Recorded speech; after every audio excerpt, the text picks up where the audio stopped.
Vocabulary plays a vital role in your speaking skills. आप बोल रहे हो और आपके पास अगर वर्ड्स नहीं है, वोकैबुलरी नहीं है, तो आप कोई सेंटेंस फ्रेम नहीं कर पाओगे। ये तो सच है। हाय फ्रेंड्स, मैं हूं रसिका, आपकी कोच, और आज मेरे पास आपके लिए है एक बहुत इंपॉर्टेंट टिप। और वो टिप का हमें यूज क्यों करना है और कैसे करना है, ये मैं आज आपको बताऊंगी। वीडियो को बहुत ध्यान से देखिएगा, क्योंकि इस वीडियो की वजह से आपको ये पता चलेगा कि जब आप अपना सेंटेंस फ्रेम कर रहे हैं तो उसमें वोकैबुलरी कितना इंपॉर्टेंट, कितना वाइटल रोल प्ले करती है।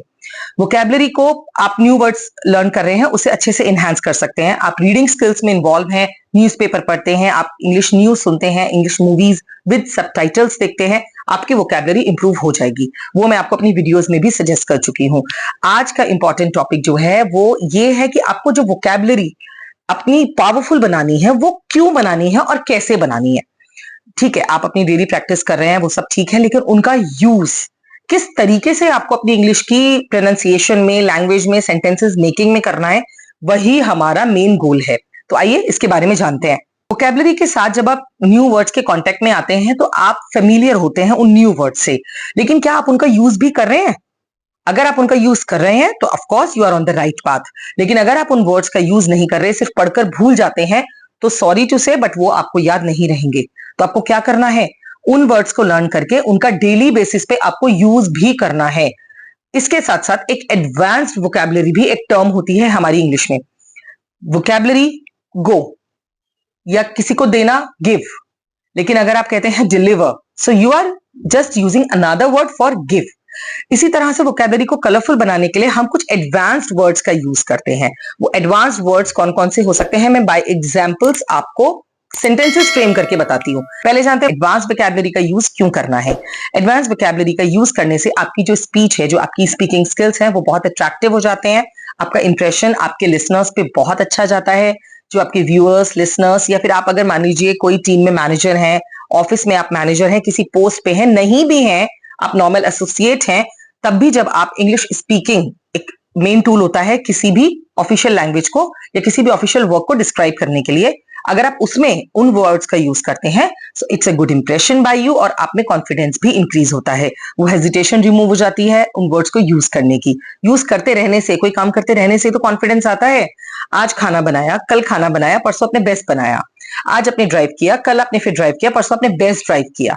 सो practice makes everyone perfect, not only man perfect. So इसीलिए आपको जो एडवांस वोकैबुलरी है उसका यूज करते रहना है और उसको छोड़ना नहीं है। नए वर्ड को अपने कॉन्टेक्ट में आते ही उसकी प्रोनाउंसिएशन, उसकी स्पेलिंग्स, उसको लिखना, उसको रीड करना, ये सीखिए, और मोर ओवर उसकी स्पीकिंग स्किल्स सीखिए। साथ साथ वोकैबुलरी में जब आप आइडियाज शेयर करते हैं, आइडियाज तो कोई भी शेयर कर सकता है। आप टीचर हैं तो you are sharing the ideas with your students. आप मैनेजर हैं, you are sharing the ideas with your team members. आप फ्रेंड्स के ग्रुप में हैं तो you are sharing your ideas with your peer group. So इसी तरह से आइडियाज के लिए कोई पोस्ट लिमिटेड नहीं है। उन आइडियाज को अपने एक अट्रैक्टिव और एडवांस्ड वर्ड्स में प्रेजेंट करना, दैट्स योर इंप्रेशन। सो इसीलिए हमें वोकैबुलरी लर्न करनी है। अब हमें पता लग गया कि why what is the reason कि हमें एडवांस वोकैबुलरी लर्न करने की जरूरत है। अब इसे करना कैसे है, जैसे मैंने आपको एक एग्जांपल दिया था, गिव माने देना, और deliver is a new word, और स्पेसिफिक भी है। इसी तरह उसी वर्ड के सिनोनिम्स आपको लर्न करने हैं। अगर आप सिनोनिम्स लर्न करते हैं, या जो न्यू वर्ड्स आपके कांटेक्ट में आ रहे हैं और आपको उनकी मीनिंग नहीं पता है, तो वेट किस बात का है? Open your dictionary, open your phone, check the word meaning, pronunciation, and immediately make a sentence. At least एक न्यू वर्ड के 2 सेंटेंसेस एवरी डे आपको बनाने ही बनाने हैं, वो भी खुद से। Don't put others word in your mouth. Don't print in your mind the things that you are reading. Print your statement. आप अपना कुछ कीजिए, अपने आप क्रिएटिव बनिए। कि इतनी इंग्लिश आपको डेफिनेटली आ गई है कि आप उसके टूटे फूटे वर्ड्स में आगे पीछे आप फ्रेम कर सकते हैं उन वर्ड्स को। अगर आप वर्ड्स को फ्रेम कर रहे हैं तो मीन्स आप लर्निंग सही तरीके से सीख रहे हैं। अब कैसे करना है, let's take some examples. Trace. Trace का मतलब होता है make a list of something, या स्टेप्स। मान लीजिए आपको कोई टास्क करना है और उसके स्टेप्स आपको लिखने हैं, so we use a term called trace. So trace it and present your presentation. अपने स्टेप्स को लिख लीजिए एंड प्रेजेंटेशन को दीजिए। So instead of using list the steps, आप यूज करिए trace. So this is the advance vocabulary for making the list. Next word लेते हैं एनालाइज। एनालाइज आपको हिंदी में मीनिंग पता है, किसी की छानबीन करना, किसी चीज के बारे में रिसर्च करना। सो इसका मतलब होता है get apart, break into parts.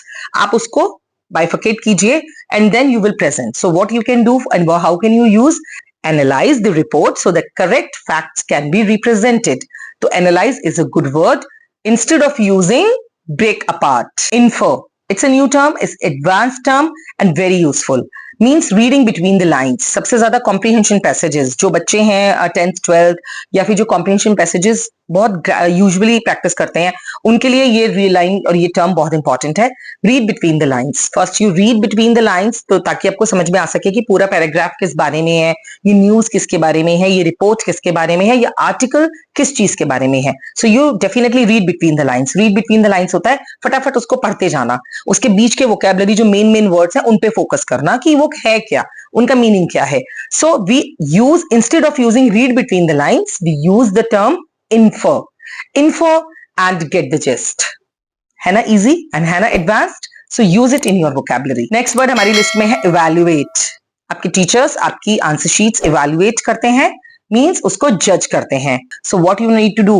Evaluate. किसी चीज के बारे में जज करना we can use instead of judge, we can use evaluate. So evaluation should be proper. Evaluate the sheet and give the marks. इसी तरह से evaluate the sheet is also the complete sentence in itself. So use evaluate instead of using judge. Tell something about, tell me something about that, tell me more about it.